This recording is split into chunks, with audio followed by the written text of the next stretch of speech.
So, Paul here's carrying on addressing just what happens when you become a Christian in all sorts of your relationships. One of the things he's saying is it doesn't matter if you're circumcised or not circumcised. You don't need to get changed. You don't need to change either of those things if you become a Christian. That's the most important thing.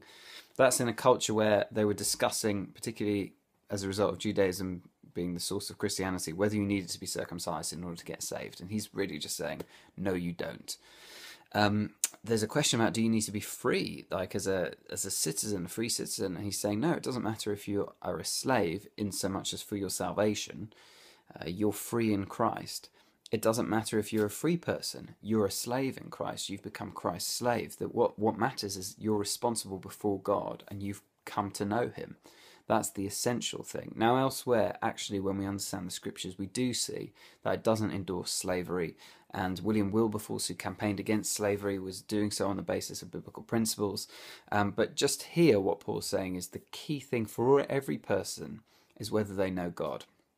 And a little later, concerning the unmarried, that little section, one of the things that's driving this section is that Paul is talking in the light of the fact that he thought the second coming was about to happen. I mean, he thought it was going to happen in the next couple of months.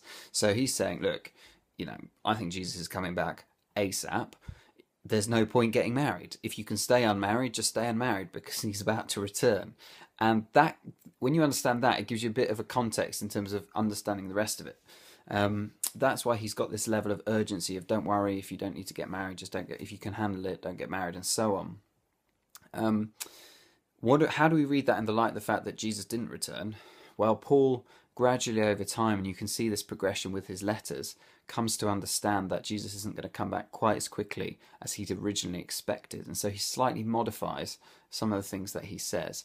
But the principle, I think, we can still apply to our lives, that Jesus is coming back, and that we really should live in the light of that in every decision that we make. So even things like those who use the things of this world as if not engrossed in them, for this world is passing away.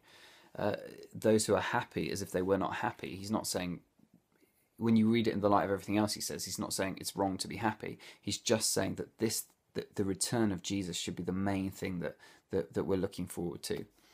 Martin Luther, who was a great figure in the Reformation back in the day, he used to say, he had a little saying which is like, I've got 2 days in my diary, this day and that day, by which he meant today, and that day is the day that I'm going to meet the Lord, the day that he's going to return. These are the 2 days that I'm concerned about.